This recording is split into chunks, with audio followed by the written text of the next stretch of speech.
सगुनी अरे अरे सगुनी सगुनामा ले आओ। अरे अरे सगुनी अरे अरे सगुनी सगुनामा ले आओ। आहे तो हरे सगुनामा सगुनी हो खेला बिया। आहे तो हरे सगुनामा सगुनी हो खेला बिया। अरे अरे पैसरिया अरे अरे पैसरिया सिनुरवा ले आओ। अरे अरे पैसरिया अरे अरे पैसरिया सिनुरवा ले आओ। आहे तो हरे से नूरवा पैसरिया हो खेला बिया। आहे तो हरे से नूरवा पैसरिया हो खेला बिया। अरे अरे मलिया अरे अरे मलिया मौरिया ले आओ। अरे अरे मलिया अरे अरे मलिया मौरिया ले आओ। आहे तो हरे मौरिया मलिया हो खेला बिया। आहे तो हरे मौरिया मलिया हो खेला बिया। अरे अरे बाजा जावा अरे अरे बाजा जावा चुनरिया ले आओ। अरे अरे बाजा जावा अरे अरे बाजा जावा चुनरिया ले आओ। आहे तो हरे चुनरिया बाजा जावा हो खेला बिया। आहे तो हरे चुनरिया बाजा जावा हो खेला बिया। आहे तो हरे सगुनामा सगुनी हो खेला बिया। आहे तो हरे सगुनामा सगुनी हो खेला बिया। अरे सखी का सखी चलो चलो तिलक चढ़े के तैयारी होके लागल। अब गीत गावल जा। हाँ हाँ काहे ना लगावा।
सखी। अरे हो गीतिया कैसे गावल जाला हो? कौन वाला हो? लमहर अंजुरी वाला। तो लो है सुनो। सुनावा। लमहर अंजुरी पसरी है बबुआ तू, लमहर अंजुरी पसरी है बबुआ तू, लमहर बनैया तोहार होए हो, लमहर बनैया तोहार हो। लमहर बाटे तोहर बाबूजी के नैया हो, लमहर बाटे तोहर बाबूजी के नैया हो, लमहर बा घर परिवार होए हो, लमहर बा घर परिवार हो।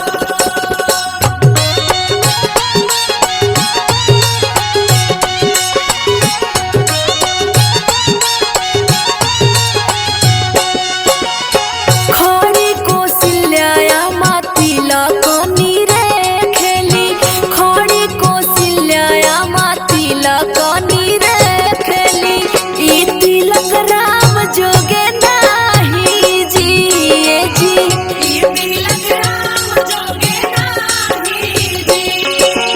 ऐसन ऐसन बर्तन हम तो नौआ के दिहानी जी, ऐसन बर्तन हम तो नौआ के दिहानी जी, बबुआ के मांग के मुड़ाई जी ए जी, बबुआ के मांग के मुड़ाई जी।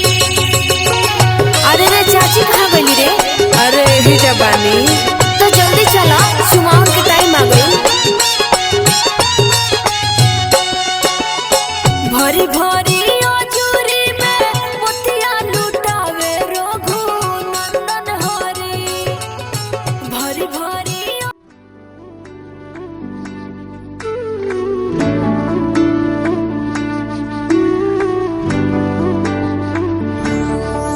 तुम प्रेम हो, तुम प्रीत हो, मेरी बांसुरी का गीत हो। तुम प्रेम हो, तुम प्रीत हो, मनमीत हो, राधे मेरी मनमीत हो। तुम प्रेम हो, तुम प्रीत हो, मनमीत हो, राधे मेरी मनमीत हो। तुम प्रेम हो, तुम प्रीत हो, मेरी बांसुरी का गीत हो।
हंस के